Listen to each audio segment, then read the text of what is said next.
Salam sejahtera, selamat bertemu dalam nama Tuhan. Biarlah kiranya kita selalu bersyukur, mau memuji, menyembah Tuhan. Kita renungkan dalam Mazmur 100 yang ke-7. Bersyukurlah kepada Tuhan sebab Ia baik, bahwasanya untuk selama-lamanya kasih setianya. Biarlah itu dikatakan orang-orang yang ditebus Tuhan, yang ditebusnya dari kuasa yang menyesahkan, yang berkumpulnya dari negeri-negeri dan dari timur, dari barat, dari utara, dan dari selatan. Ada orang-orang yang mengembara dari padang belantara, jalan ke kota tempat kediaman orang tidak mereka temukan. Mereka lapar dan haus jika mereka lemah lesu di dalam diri mereka. Maka berseru-seru mereka kepada Tuhan dalam kesesakan mereka, dan dilepaskannya mereka dari kecemasan mereka. Dibawanya mereka menempuh jalan yang lurus, sehingga sampai ke kota tempat kediaman orang. Biarlah mereka bersyukur kepada Tuhan karena kasih setianya, karena perbuatan-perbuatan yang ajaib terhadap anak-anak manusia. Sebab dipuaskannya jiwa yang dahaga, dan jiwa yang lapar dikenyangkannya dengan kebaikan. Ada orang-orang yang duduk di dalam gelap dan kelam, terkurung dalam sengsara dari besi, karena mereka memberontak terhadap pemerintah-pemerintah adalah Allah dan menista nasihat yang maha tinggi. Maka ditundukkannya hati mereka ke dalam kesusahan, mereka tergelincir dan tidak ada yang menolong. Maka berseru-serulah mereka kepada Tuhan dalam kesesakan mereka, dan diselamatkannya mereka dari kecemasan mereka. Dibawanya mereka keluar dari dalam gelap dan kelam, dan diputuskannya belenggu-belenggu mereka. Biarlah mereka bersyukur kepada Tuhan karena kasih setianya, karena perbuatan-perbuatannya yang ajaib terhadap anak-anak manusia. Sebab dipecahkannya pintu-pintu tembaga dan dihancurkannya palang-palang pintu besi. Ada orang-orang menjadi sakit oleh sebab kelakuan mereka yang berdosa, dan disiksa oleh sebab kesalahan-kesalahan mereka. Mereka muak terhadap segala makanan, dan mereka sudah sampai pada pintu gerbang maut. Maka berseru-serulah mereka kepada Tuhan dalam kesesakan mereka, dan diselamatkan mereka dari cemas mereka. Disampaikannya firman-Nya, dan disembuhkan mereka, diluputkan mereka dari liang kubur. Biarlah mereka bersyukur kepada Tuhan karena kasih setianya, karena perbuatan-perbuatannya yang ajaib terhadap anak-anak manusia. Biarlah mereka mempersembahkan korban syukur dan menceritakan pekerjaan-pekerjaannya dengan sorak-sorai. Ada orang yang mengarungi laut dengan kapal-kapal, yang melakukan perdagangan di lautan luas. Mereka melihat pekerjaan-pekerjaan Tuhan dan perbuatan-perbuatannya yang ajaib di tempat yang dalam. Ia berfirman, maka dibangkitkannya angin badai yang meninggikan gelombang-gelombangnya. Mereka naik sampai ke langit dan turun ke samudra raya. Jiwa mereka hancur karena celaka. Mereka pusing dan terhuyung-huyung seperti orang mabuk dan kehilangan akal.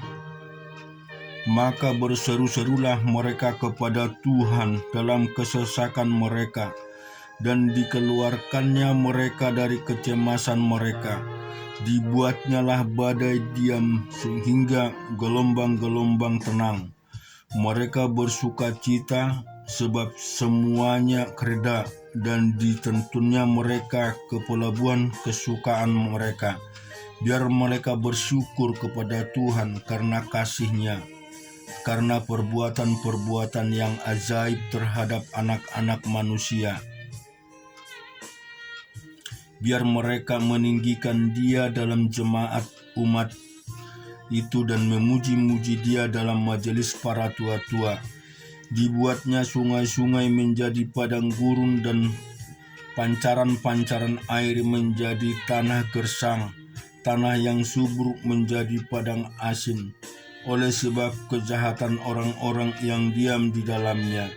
Dibuatnya padang gurun menjadi gelombang air, dan tanah kering menjadi pancaran-pancaran air.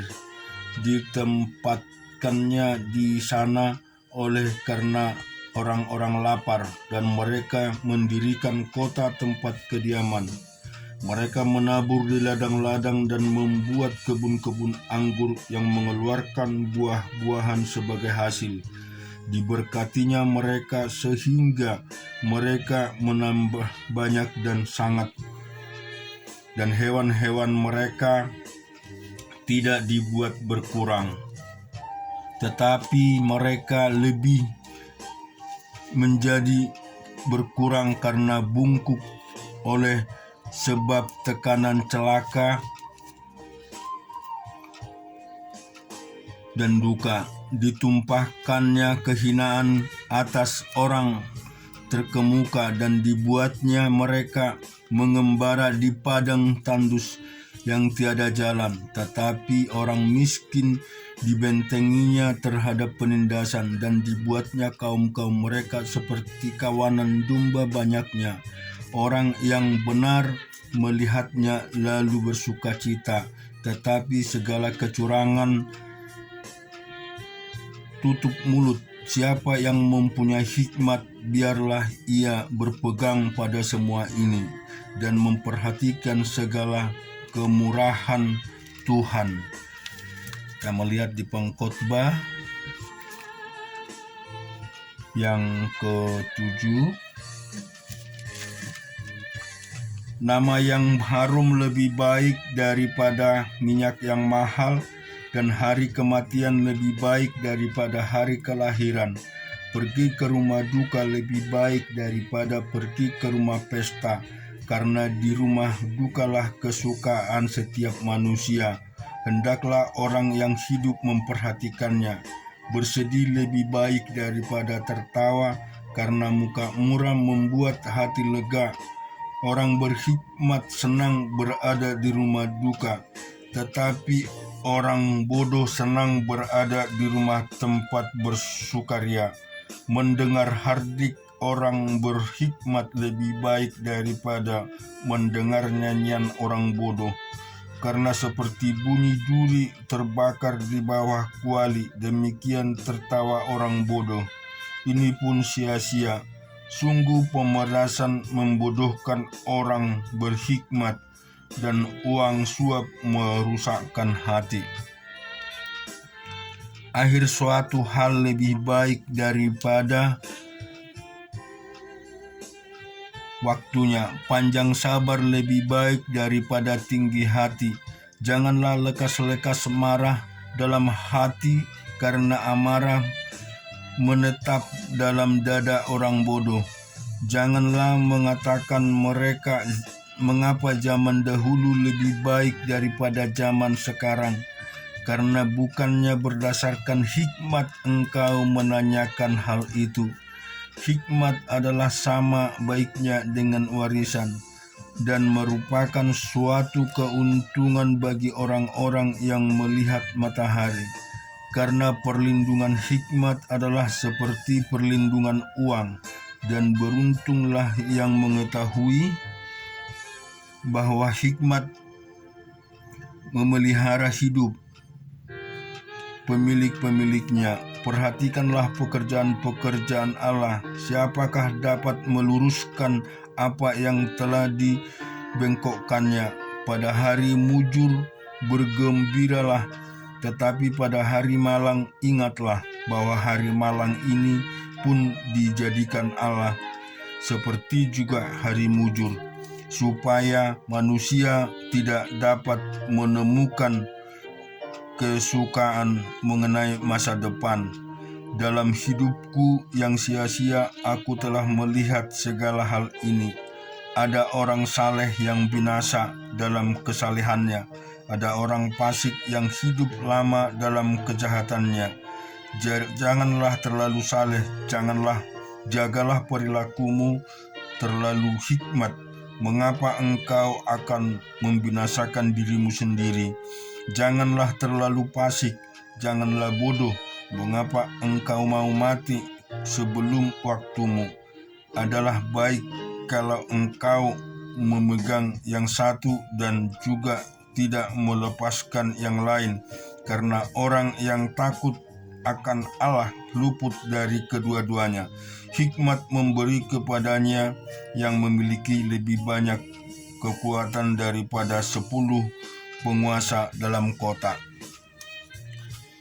Sesungguhnya di bumi tidak ada orang yang saleh, yang menurut baik dan tak pernah berbuat dosa. Juga jangan memperhatikan segala perkataan yang diucapkan orang, supaya engkau tidak mendengar pelayananmu mengutuki engkau, karena hatimu tahu bahwa engkau juga telah kerap kali mengutuki orang-orang lain. Kesemuanya ini telah kuuji untuk mencapai hikmat. Kataku, aku hendak memperoleh hikmat, tetapi hikmat itu jauh daripadaku. Apa yang ada itu juga yang dalam, sangat dalam. Siapa yang dapat menemukannya? Aku tunjukkan perhatianku untuk memahami, menyelidiki, dan mencari hikmat dan kesimpulan, serta untuk mengetahui bahwa kefasikan itu kebodohan dan kebebalan itu kegelian. Dan aku menemukan sesuatu yang lebih pahit daripada maut, perempuan yang adalah jala, yang hatinya adalah jerat dan tangannya adalah belenggu. Orang yang dikenan Allah terhindar daripadanya, tetapi orang yang berdosa ditangkapnya. Lihatlah, ini yang kudapati, kata pengkhotbah, sementara menyatukan yang satu dengan yang lain untuk mendapat kesimpulan. Yang masih kucari tetapi tidak kudapati. Kudapati seorang laki-laki di antara 1000, tetapi tidak kudapati seorang perempuan di antara mereka. Lihatlah, hanya ini yang kudapati, bahwa Allah telah menjadi manusia yang jujur, tetapi mereka mencari banyak dalil. Kita renungkan juga di dalam Yohanes 8 ayat yang ke-30. Setelah Yesus mengatakan semua itu, banyak orang percaya kepadanya. Maka katanya kepada orang-orang Yahudi yang percaya kepadanya, "Jikalau kamu tetap dalam firman-Ku, kamu benar-benar adalah murid-Ku, dan kamu akan mengetahui kebenaran, dan kebenaran itu akan memerdekakan kamu." Jawab mereka, "Kami adalah keturunan Abraham dan tidak pernah menjadi hamba siapapun. Bagaimana engkau dapat berkata kamu akan merdeka?" Kata Yesus kepada mereka, "Aku berkata kepadamu, sesungguhnya setiap orang yang berbuat dosa dalam hamba dosa. Dan hamba tidak tetap tinggal dalam rumah, tetapi anak tetap tinggal di dalam rumah. Jadi apabila anak itu memerdekakan kamu, kamu pun benar-benar merdeka. Aku tahu bahwa kamu adalah keturunan Abraham, tetapi kamu berusaha untuk membunuh aku, karena firman-Ku tidak beroleh tempat di dalam kamu. Apa yang kau lihat pada Bapa, itulah yang Kukatakan, dan demikian juga kamu berbuat tentang apa yang kamu dengar dari Bapamu. Jawab mereka kepadanya, "Bapa kami ialah Abraham." Kata Yesus kepada mereka, "Jikalau sekiranya kamu anak-anak Abraham, tentulah kamu mengerjakan pekerjaan yang dikerjakan oleh Abraham. Tetapi yang kamu kerjakan ialah berusaha membunuh aku.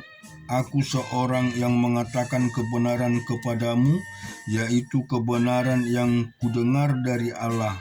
Pekerjaan yang demikian itu dikerjakan oleh Abraham. Kamu mengerjakan pekerjaan bapamu sendiri?" Jawab mereka, karena tidak dilahirkan dari zina, Bapa kami satu, yaitu Allah. Kata Yesus kepada mereka, "Jikalau Allah adalah Bapamu, kamu akan mengasihi aku, sebab aku keluar dan datang dari Allah, dan aku datang bukan atas kehendakku sendiri, melainkan Dialah yang mengutus aku." Apakah sebabnya kamu tidak mengerti bahasaku, sebab kamu tidak dapat menangkap firmanku? Iblislah yang menjadi bapamu, dan kamu ingin melakukan keinginan-keinginan bapamu. Ia adalah pembunuh manusia, sebab semula dan tidak hidup dalam kebenaran, sebab di dalam dia tidak ada kebenaran. Apabila ia berkata dusta, ia berkata atas kehendaknya sendiri, sebab ia adalah pendusta dan bapa segala dusta. Tetapi karena aku mengatakan kebenaran kepadamu, kamu tidak percaya karenaku. Siapakah di antaramu yang membuktikan bahwa aku berbuat dosa? Apabila aku mengatakan kebenaran, mengapakah kamu tidak percaya kepadaku? Barang siapa berasal dari Allah, ia mendengarkan firman Allah. Itulah sebabnya kamu tidak mendengarnya, karena kamu tidak berasal dari Allah. Orang-orang Yahudi menjawab Yesus, "Bukankah benar kalau kami katakan bahwa engkau orang Samaria dan kerasukan setan?"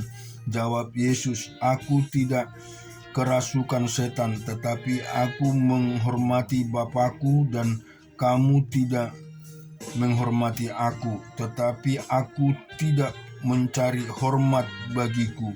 Ada satu yang mencarinya, dan Dia yang menghakimi. Aku berkata kepadamu, sesungguhnya barang siapa menuruti firman-Ku, ia tidak akan mengalami maut sampai selama-lamanya." Kata orang-orang Yahudi kepadanya, "Sekarang kami tahu bahwa engkau kerasukan setan, sebab Abraham telah mati dan demikian juga nabi-nabi. Namun engkau berkata, barang siapa menuruti firman-Ku, ia tidak akan mengalami maut sampai selama-lamanya.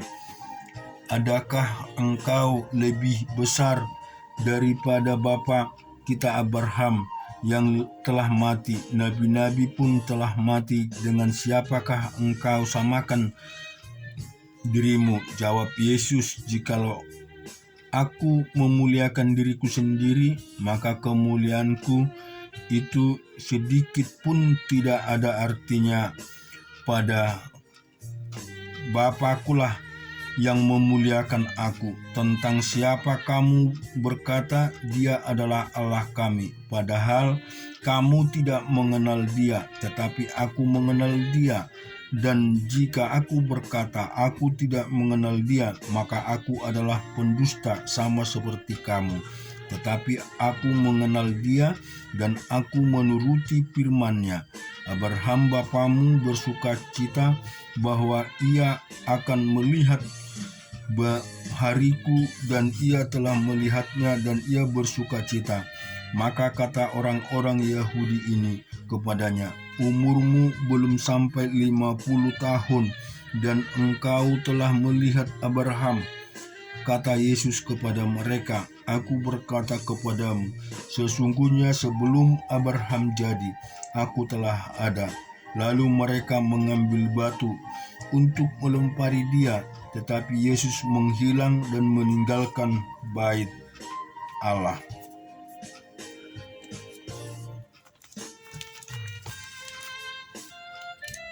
Kita lihat di dalam Yosua pasal yang ke-19.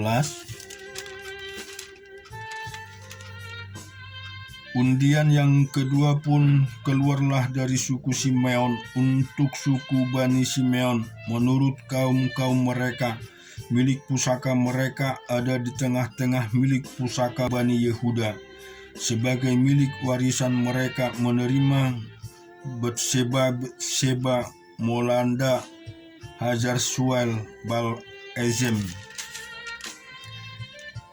El Tolat, Betul, Horma, Jiklak, Bet Hamar Kabot, Hazar Susa, Bet Lebot, dan Surehen, 13 kota dengan desa-desanya, El Reimon, Eter, dan Asan, 4 kota dengan desa-desanya, juga segala desa di sekeliling kota-kota tadi sampai ke Balat Eber, yakni Rama yang di tanah selatan. Itulah milik pusaka suku Bani Simeon menurut kaum-kaum mereka.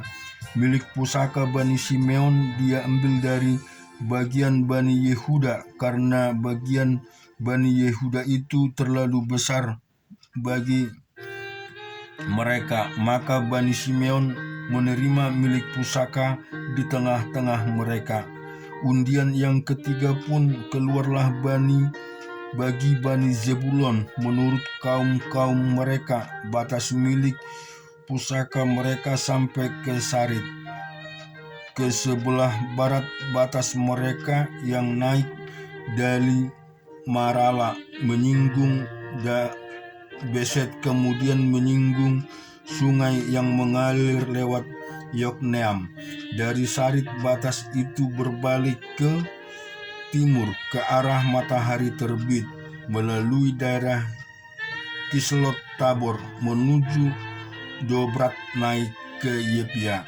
Dari sana terus ke timur ke arah matahari terbit ke Gad Hefer, ke Et Kesin menuju ke Raimon dan melengkung ke Nea. Kemudian batas itu membelok mengelilinginya di sebelah utara Henaton dan berakhir di lembah Yiptael. Lagi kata Nahalal, Simron, Yedapa, dan Bethlehem, 12 kota dengan desa-desanya. Itulah milik pusaka Bani Zebulon menurut kaum-kaum mereka. Kota-kota tadi dengan desa-desanya. Bagi suku Isakar keluarlah undian yang keempat, yakni bagi Bani Asakar menurut kaum-kaum mereka. Daerah mereka ialah Zirel, Kesulot, Sunem, Haparaim, Sion, Anabarat, Rabit, Kision, Ebes, Remet, Genim, Enhada, dan Bet Paser. Batas daerah itu menyinggung Tabor, Sahamima, Bet Semes, dan batas daerah mereka berakhir di sungai Yordan. 16 kota yang dengan desa-desanya. Itulah milik pusaka suku Bani Isakar menurut kaum-kaum mereka. Kota-kota itu dengan desa-desanya.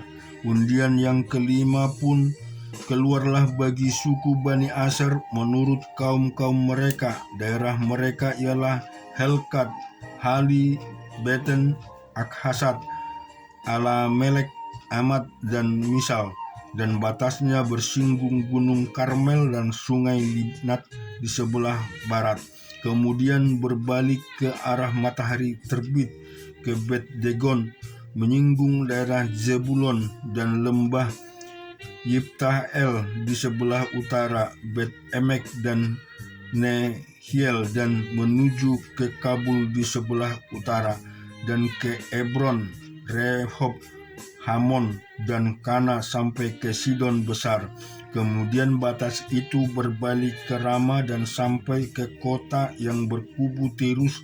Kemudian batas itu berbalik ke Hosa dan berakhir di laut. Lagi pula Mahalab, Asjib, Uma, Epek, dan Rehab, 22 kota dengan desa-desanya. Itulah milik pusaka suku Bani Aser menurut kaum mereka, kota-kota tadi dengan desa-desanya.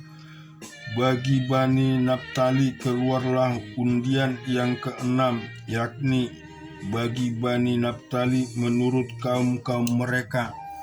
Daerah mereka mulai dari Heleb, dari pohon Tarbatin ke Jananim, Adami, Nehkeb, dan Yebil, sampai ke Lakum dan berakhir di sungai Yordan. Kemudian batas itu berbalik ke barat Asnot Tabor, dari sana menuju ke Hukok, menyinggung daerah Zebulon di sebelah selatan, menyinggung daerah Aser di sebelah barat, dan daerah Yehuda pada sungai Yordan di sebelah matahari terbit.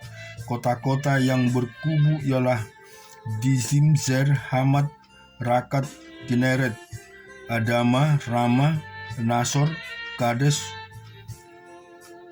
Erdei, En-Hasor, Yiron, Midal El, Horem, Bet Anot, dan Bet Semes, 19 kota dengan desa-desanya. Itulah milik pusaka suku Bani Naptali menurut kaum mereka, kota-kota itu dengan desa-desanya. Bagi suku Bani Dan menurut kaum mereka keluarlah undian yang ke-7. Daerah milik pusaka mereka ialah Zora, Esitoal, Irsemes, Salabin, Asalon, Jipla, Elon, Timna, Ekron, Elteke, Gibeton, Baalat, Yehud, Bene Berak, Gad Rimon, Meyokron, dan Rakon, bersama-sama dengan daerah di seberang Yapo. Karena daerah Bani Dan telah menjadi terlalu sempit untuk mereka, maka berjalanlah Bani Dan itu maju dan berperang melawan kota Lesem. Mereka merebutnya, memerang penduduknya dengan mata pedang dan mendudukinya. Lalu menetaplah mereka di sana dan menamai Lesem itu Dan menurut nama Dan beberapa leluhur mereka. Itulah milik pusaka suku Bani Dan menurut kaum mereka, kota-kota tadi dengan desa-desanya. Setelah orang Israel selesai membagikan negeri itu menjadi milik pusaka mereka menurut daerah-daerahnya, maka kepada Yosua bin Nun diberikan milik pusaka di sebelah tengah mereka. Sesuai dengan titah Tuhan, mereka memberikan kepadanya kota yang dimintanya, yakni Timnat Serah dan pegunungan Efraim. Kota itu dibangunnya dan menetap ia di sana. Itulah milik pusaka yang diperundingkan di antara suku-suku orang Israel di Silo dan Iman Eliezer oleh Yosua bin Nun dan oleh para kepala kaum keluarga di hadapan Tuhan di depan pintu kemah pertemuan. Dan milik demikianlah diselesaikan mereka pembagian negeri itu. Syukur kepada Tuhan kita Yesus Kristus. Jika kita berkata kita mengenal Tuhan Yesus dan kita berkata saya anak-anaknya, biarlah kita selalu merenungkan kebenaran firman Tuhan dan kita renungkan siang dan malam di dalam kehidupan kita, sehingga Tuhan dipermuliakan. Amin.